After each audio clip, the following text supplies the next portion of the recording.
course. This is part of something Americans have not yet wrapped their heads around. The American empire, like every empire before it, is now shrinking. You know, empires rise, they have a flourish, they grow, it's very impressive, and at their peak, they can't imagine that it won't last forever. It never has.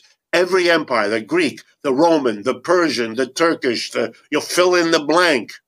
They all went up, then they went down. The ride up, much more fun than the ride down. We are now in the ride down, and we better be very careful because denial, which is the way most of America is so far dealing with it, is not a solution. It doesn't go away because you pretend it isn't happening.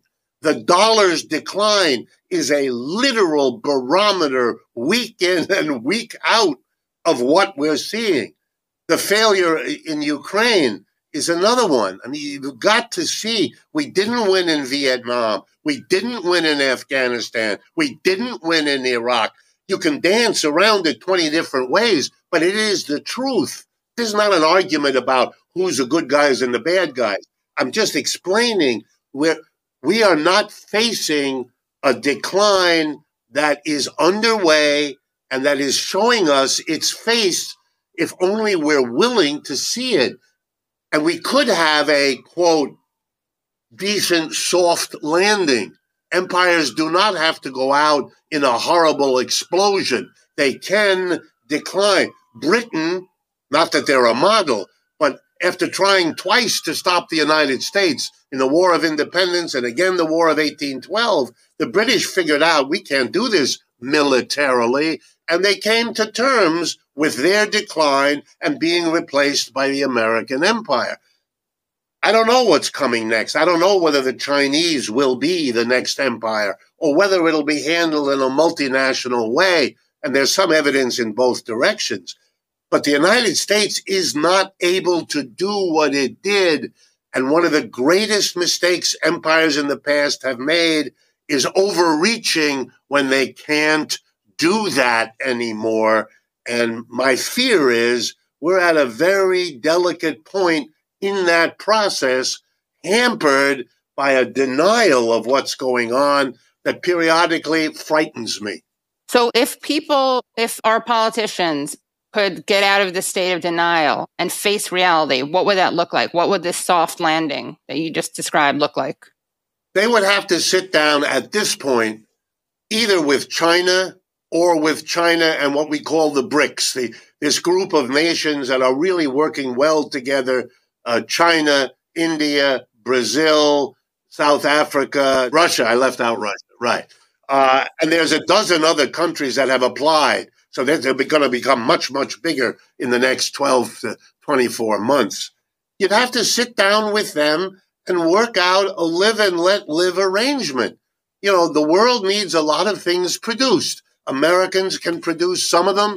Chinese can produce, and Brazilian. We'd have a much better world if it were more generously distributed. It shouldn't all be in North America and Western Europe. That's a legacy of colonialism we should better put behind us. If more of the different parts of the world really are integrated, they'll be less likely to be tempted to do militarily what they really can't afford. That's already underway. We might have done terrible things vis-a-vis China if we weren't as dependent on the Chinese as we already are. Look, from the time that Kissinger and Nixon went to China and reestablished relations with them several decades ago, until 10 years ago, the United States and China were helping each other. We're trading a lot. That's when a lot of American companies invested in China, et cetera, et cetera. We were able to live together. Those were years of great prosperity in the United States and great economic growth in China. My feeling is, look, we have much to gain and we can avoid a terrible loss. A war? Are we serious? Are we going to have a war around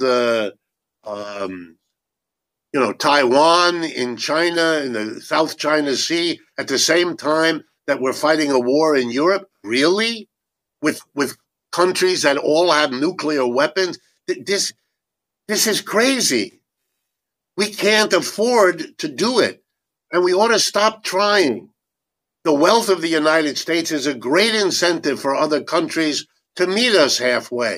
Let's use the wealth to have an attempt at least.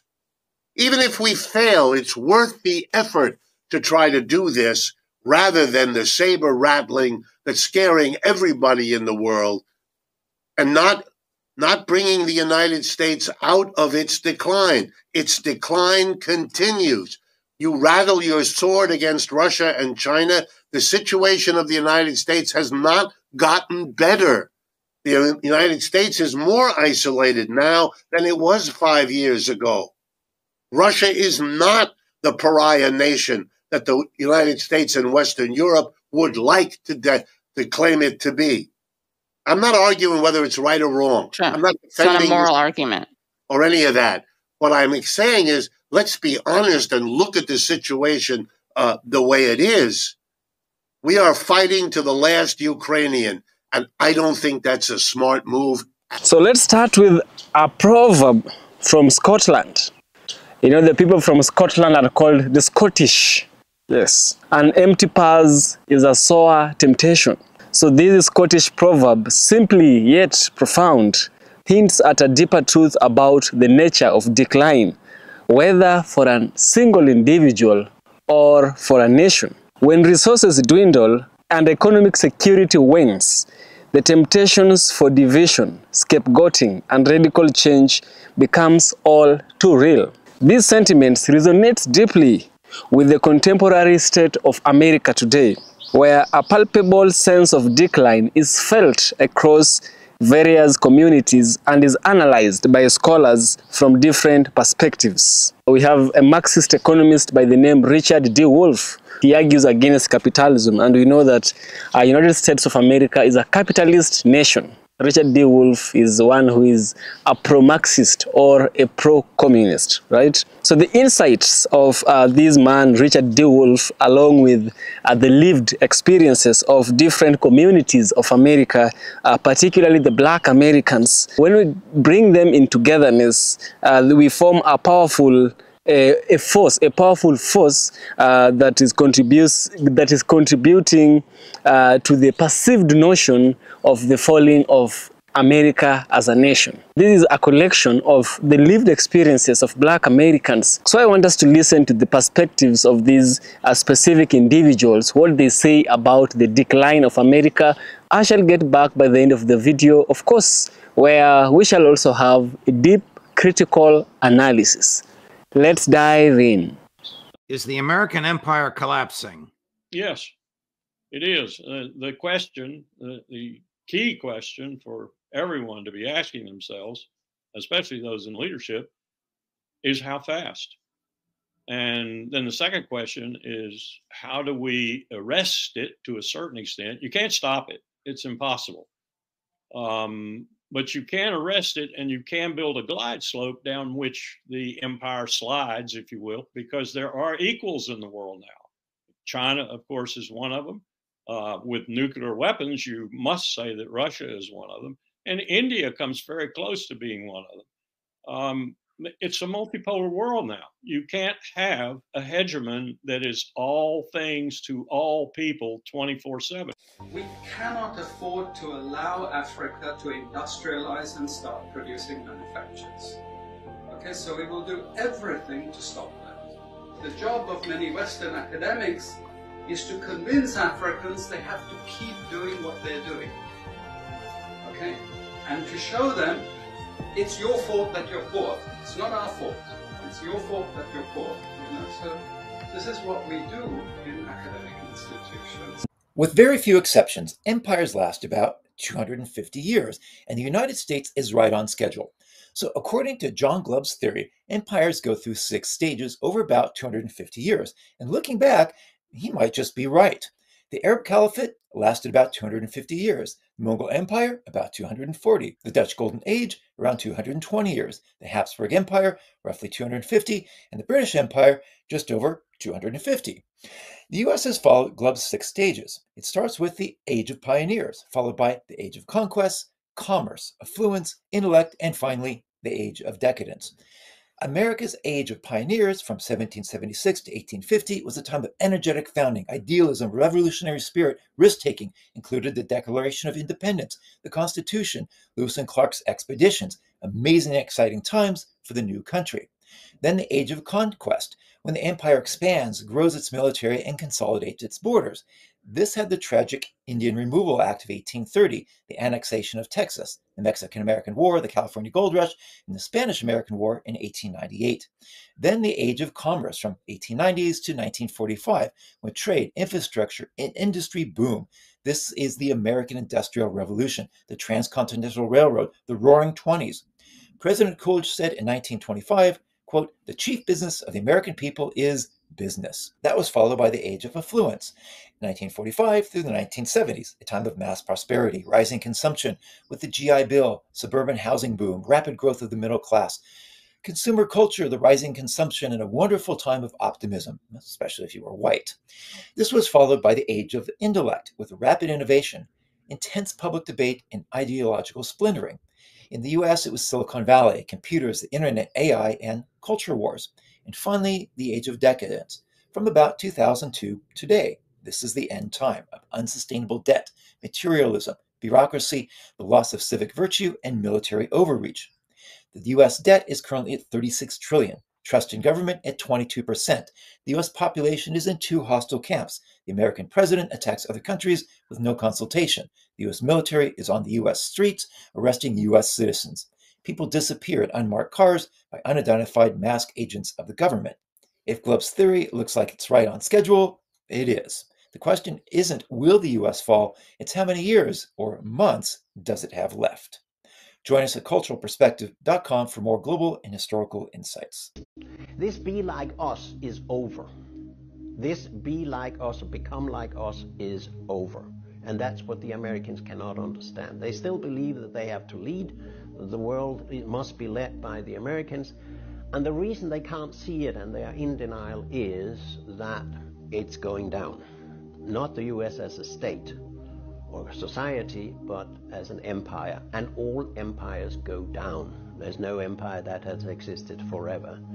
So you may say the United States today is Titanic.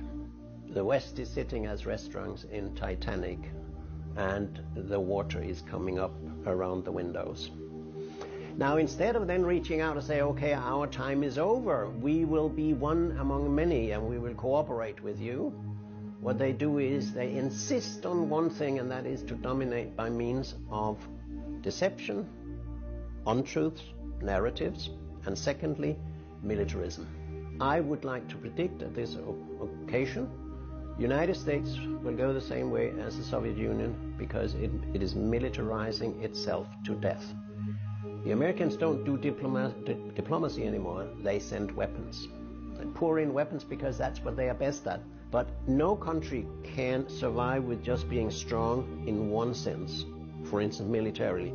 If you become politically weak, you become economically weak, you become psychologically weak, you become weak in terms of international law and legitimacy, then you are on your way down. A strong country is one which has high level on all power indicators and do not over-militarize and neglect the other power scales.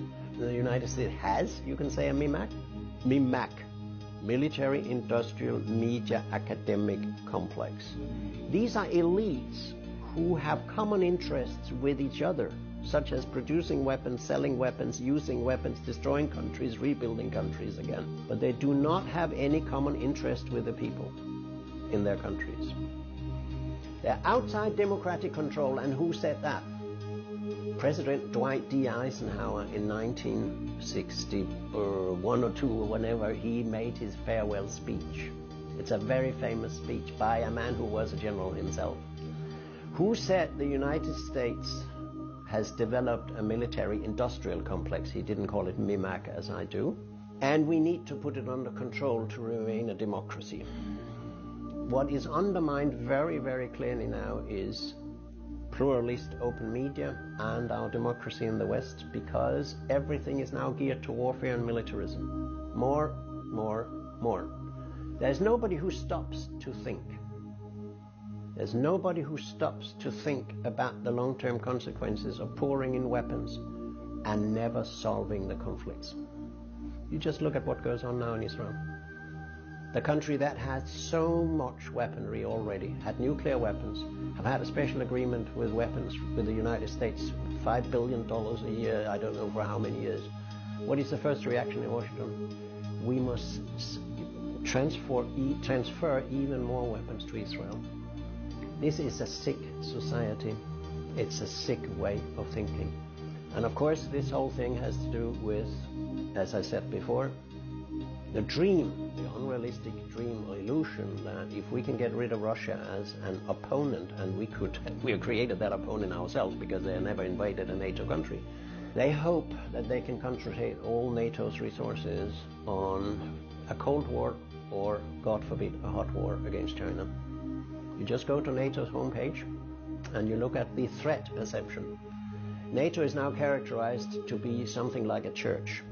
You either believe in this nonsense or you don't. There's never an argument on NATO's homepage. The text is, China is a threat or a challenge because China is different from us. China has different interests from us in the West. Now, if that's how you define a threat, everybody around the world basically is a threat.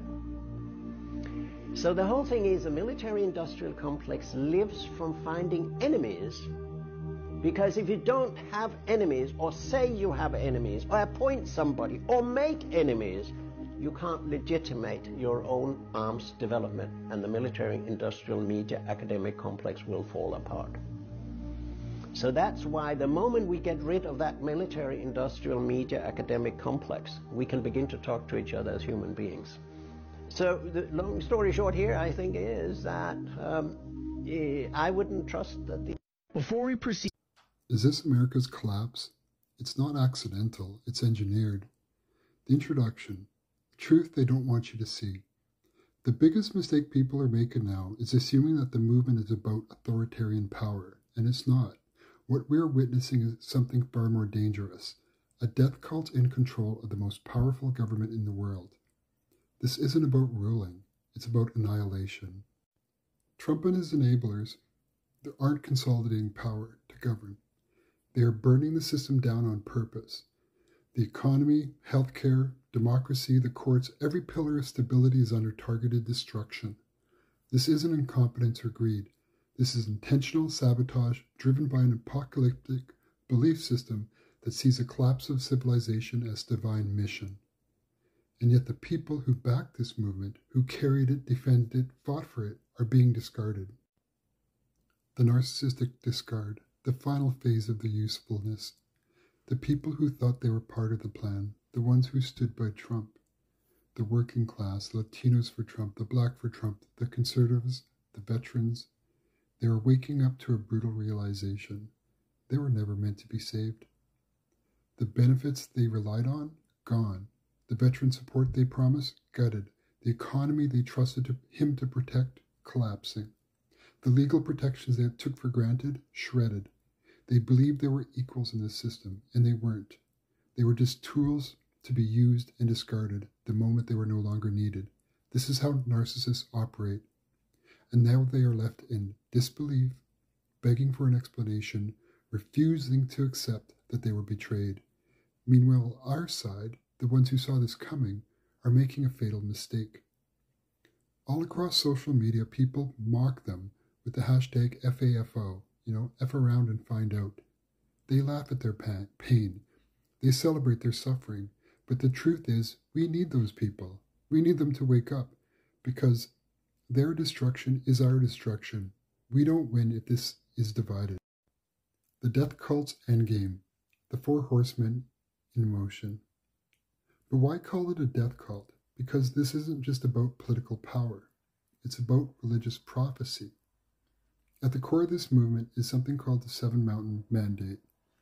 It's a radical Christian nationalist ideology that teaches that believers must seize control over 7 key areas of society: government, media, education, business, education, religion, and family to create a so-called divine kingdom on earth. But here's the part that they don't say out loud. They don't intend to build a new kingdom. They intend to burn this one down. The destruction of democracy, the collapse of government institutions, the manufactured economic devastation, this isn't just incompetence. It's an engineered collapse, one that follows a blueprint designed to usher in what they believe is the end times. This is why everything they touch is left in ruin. This is why Trump's policies seem designed to fail. They don't want to preserve America. They want to replace it. And to do that, they must first bring it to its knees. And now they've set in motion the 4 horsemen. War. Trump is openly calling for global escalation. His policies and rhetoric are designed to push conflict, from trade war to military actions. His latest demands to relocate Gazans to Jordan and Egypt were immediately rejected by those nations, raising tensions further. His inner circle wants a world war, not to win it, but to usher in destruction. Famine. The economy is being systematically sabotaged. Retaliatory tariffs from Canada, Mexico, and China are expected to trigger a massive stock market collapse. Food prices are already skyrocketing and supply chains are being intentionally broken. Pestilence. The CDC and NIH, once leading global defenses against the pandemic, are being gutted, and the U.S. got out of the World Health Organization. Bird flu is showing signs of uncontrolled spread, and without regulatory oversight, we no longer have the mechanisms to stop the next pandemic. Death. The dismantling of healthcare, the mass deportations, the criminalization of the homeless. This is engineered death. ICE is already rounding up people in mass sweeps. Guantanamo Bay has been expanded to house 30,000 deportees, but where will they go if their home countries refuse to take them in? And the answer is chilling. This isn't fascism for the sake of fascism. This is manufactured collapse. So what comes next? And why we have to unite now? The most dangerous belief right now is that this is just another political cycle, and it's not. The signs are all around us, and those who have the ability to see through the noise have a responsibility to act. We have people all working separately, the spiritual workers, the intuitive thinkers, the labor movement, the leftists, the centrists, the disillusioned conservatives. We're all working alone. That's how they win, and that's how the world dies. We're running out of time. The moment to break through the illusion is now. Call to action. Watch this, share this, talk about it. Do not let them disguise their destruction as mere incompetence. This is not about power.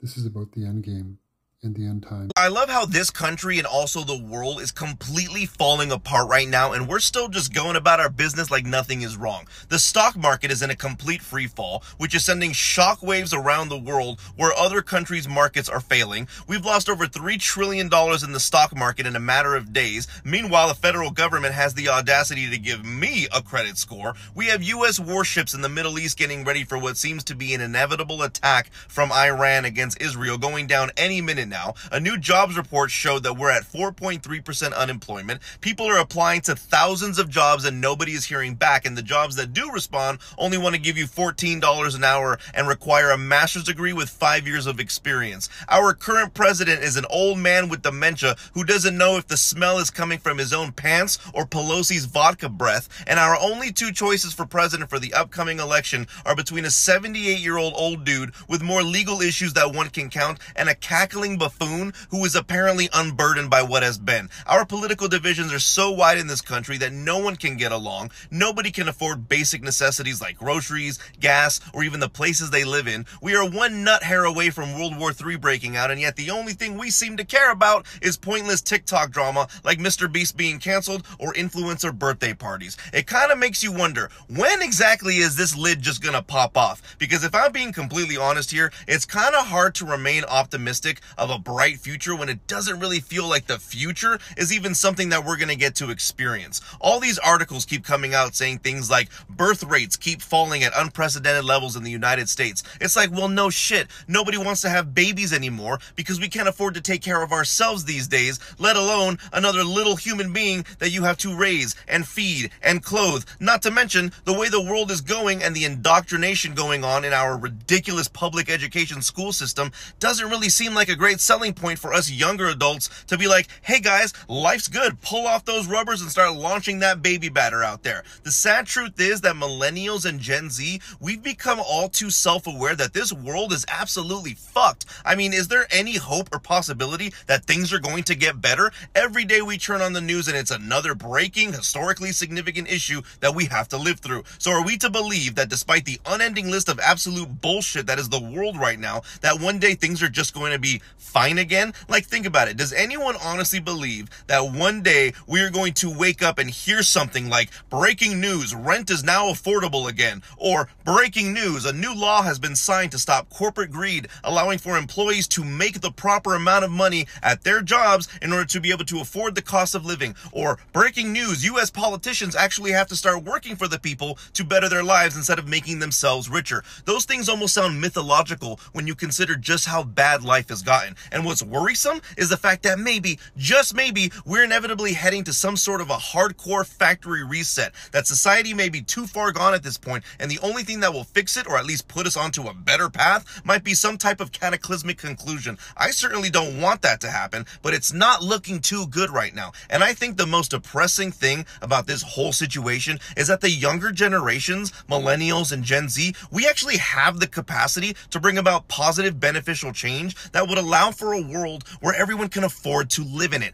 We would actually want to implement policies that avoid war because our generations know that none of us want to actually go fight in some war. None of us want to go fight and die just because some suits in a government disagree with each other's ideologies. How childish and stupid is it that everything wrong with our country and our world is because these old geriatric fuckface boomers can't let go of their power and want to fuck everything up for us? The problem is that millennials and even Gen Z won't even have the opportunity to do anything positive because everything is on the brink of collapse. All we want to do is live in a world where every person of every creed and every background can live a good, happy life that they can afford and also be able to achieve their dreams. But no, these boomer politicians want us to live in a world where a kid who sweats his ass off in the summer pushing carts for a grocery store can't even afford to live anywhere, while the CEO of that same company lives off of their $100 billion net worth. It's absolutely fucked up. But what can we do? We keep talking about it, sure, but then they'll advocate to take this app away from us so that we can't talk about it. So who knows?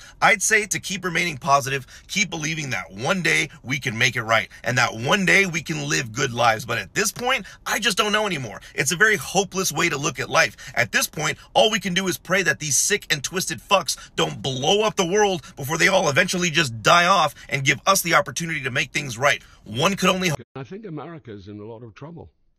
I mean, I could understand why they voted. I'm not sympathetic with it, but I understand why, because there's an element of that person that represents success, and America loves success, and so they make that association. But there's no virtue there. There's nothing virtuous about that man whatsoever. He's delusional. He hasn't an idea. To then turn around and call Zelensky a dictator is just appalling. And then the whole Gaza thing, which is absolute disgrace. It's a disgrace to upend all those people who have been through the most torturous time. Of course, Hamas did not help the situation right at the start. That was horrific and unforgivable, and I'm completely anti that. But the way it's gone on, and then to have him come out with, oh well, I'll make it into a sort of a kind of waterfront. What was it he wanted it to be? A sort of, I don't know, it was just ridiculous. Yet he's been elected on a sort of a wave of changing the way the world is run and the kinds of people we have. And he is riding high because he's got a popular mandate, and he is elected. The world doesn't know, it seems, how to deal with him. Well, the world doesn't really know who he is. I mean, they see something which is and again, it's all about illusion and delusion. and there's something illusory about him, but he is also deluded, clearly deluded. I mean, and what is so extraordinary is that some people can't see it. Some people believe that he is the savior in some way, and I'm just flabbergasted at how people view him.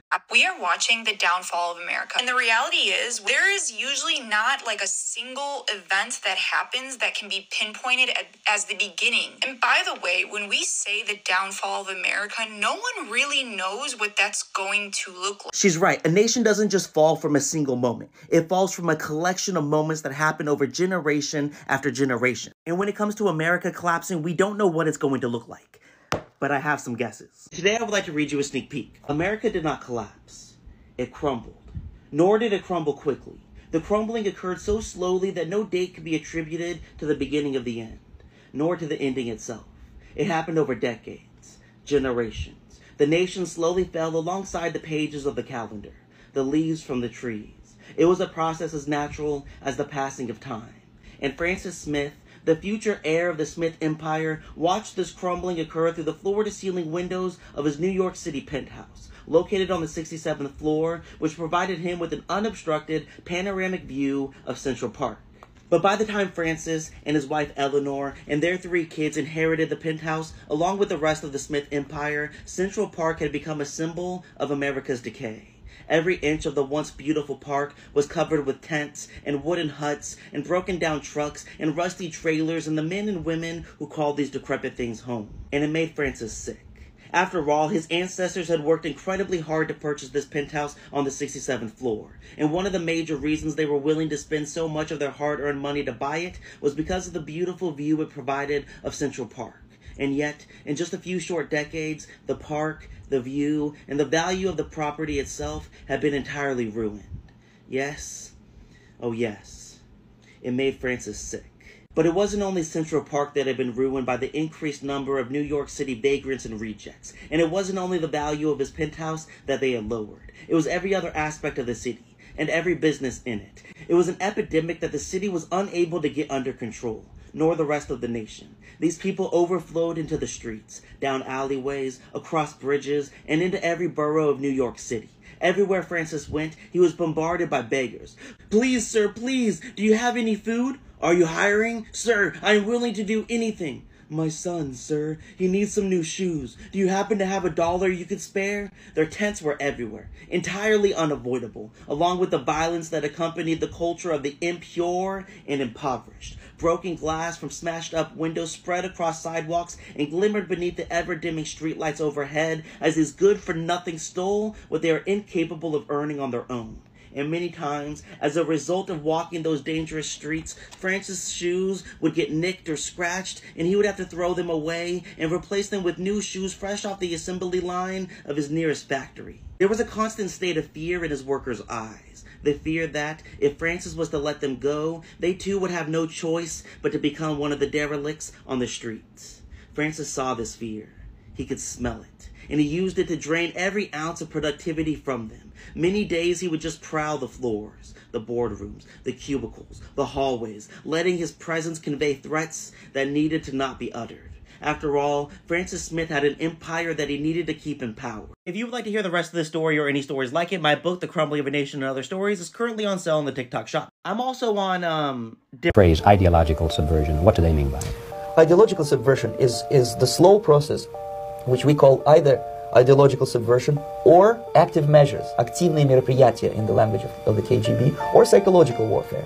What it basically means is to change the perception of reality of every American to such an extent that despite of the abundance of information, no one is able to come to sensible conclusions in the interests of defending themselves, their families, their community, and their country. It's a great brainwashing process which goes very slow, and it's divided in 4 basic stages. The first one being demoralization. It takes from 15 to 20 years to demoralize a nation. Why that many years? Because this is the minimum number of years which requires to educate one generation of students in the country of your enemy, exposed to the ideology of the enemy. In other words, Marxism-Leninism ideology is being pumped into the soft heads of at least 3 generations of American students without being challenged or counterbalanced by the basic values of Americanism, American patriotism. The demoralization process in the United States is basically completed already. For the last 25 years. Actually, it's overfulfilled because demoralization now reaches such areas where previously not even Comrade Andropov and all his experts would even dream of such a tremendous success. Most of it is done by Americans to Americans, thanks to lack of moral standards. As I mentioned before, exposure to true information does not matter anymore. A person who was demoralized is unable to assess true information. The facts tell nothing to him. Even if I shower him with information, with authentic proof, with documents, with pictures, even if I... So, after carefully listening to the testimonies of these brothers and sisters, here is my deep, critical analysis with a touch of deconstruction. The notion of a fall is not a singular event, but a complex process of deconstruction, the unraveling of foundational myths and structures. For much of the 20th century, the American dream was the nation's core myth, the promise of upward mobility, prosperity, and freedom for all who worked hard. However, for many, this dream has soured. The decline of manufacturing, the rise of financialization, and the increasing wealth gap that have made the traditional path to success obsolete for a vast segment of the population. See, from the perspectives of many white Americans, particularly those in rural and post-industrial areas, the decline is often framed as a betrayal. They feel left behind by a globalized economy that outsourced their jobs and eroded their communities. This sense of loss has made them receptive, to populist and nationalist rhetoric, right? From the perspective of white Americans, particularly those in rural and post-industrial areas, the decline of America is often framed as a betrayal. They feel left behind by a globalized economy that outsourced their jobs and eroded their communities. This sense of loss has made them receptive to populist and nationalist rhetoric, such as that embodied by Trumpism. This political movement, with its emphasis on making America great again, speaks directly to a longing for a perceived golden age. The scapegoat is often external, immigrants, foreign countries, but the underlying sentiment is a deep-seated economic anxiety that has been brewing for decades. They see the American citizens see the American dream as having been taken away, and they are looking for a strong leader to restore it. This narrative, while seemingly focused on national pride, is an expression of deep economic pain and the feeling that their way of life is under attack. In contrast, for many within the black community, the fall of America is not a new phenomenon. It is a continuation of a historical struggle against systemic inequality. The American dream was for a long time not a reality, but a cruel illusion for them. The historical legacy of slavery, we have Jim Crow laws, and the persistent racial discrimination means that economic and social mobility has always been a precarious journey. Today, black Americans face disproportionately higher rates of poverty, unemployment, and incarceration. They are often the first to feel the brunt of economic downturns and the last to recover. Therefore, while some white Americans see the fall of America as a recent event, many black Americans see it as a cyclical, right? Something that goes around and an ongoing reality. So for we black people, we see the fall of America as something which has always been there, right? Particularly in these times of Trumpism. Trumpism means making America great again, and ideas and philosophies revolving around this, right? So for white Americans, it's such a new thing and it's really breaking their heart. But we black people, we are used to it. You see? For black people and for black people, they are not nostalgic for a past that was often hostile to them. They view the present crisis through a lens of historical continuity, where the promises of equality have consistently been deferred. The current struggles, including police brutality and the racial wealth gap, are not symptoms of a new decline, but rather manifestation of the nation's original sins, right? So we also had other scholars giving their perspectives, and one of the scholars, of course, was Dr. Richard D. Wolff, or if you like, Professor Richard D. Wolff, a professor with whom is a pro-Marxist. If you like, you can call him a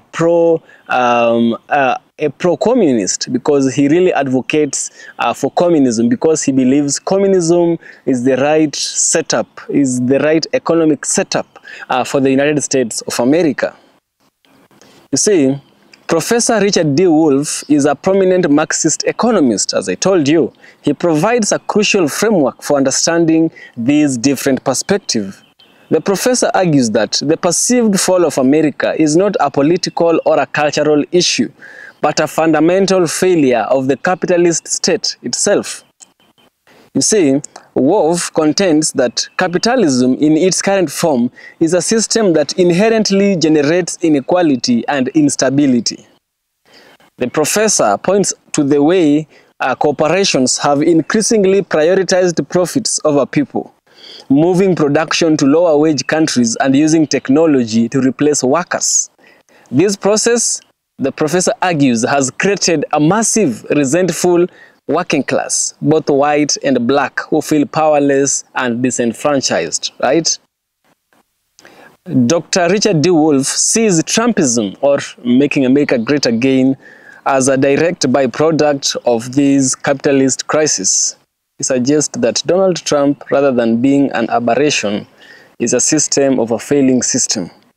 Trump's rhetoric, with its anti-immigrant and protectionist stances, offers a false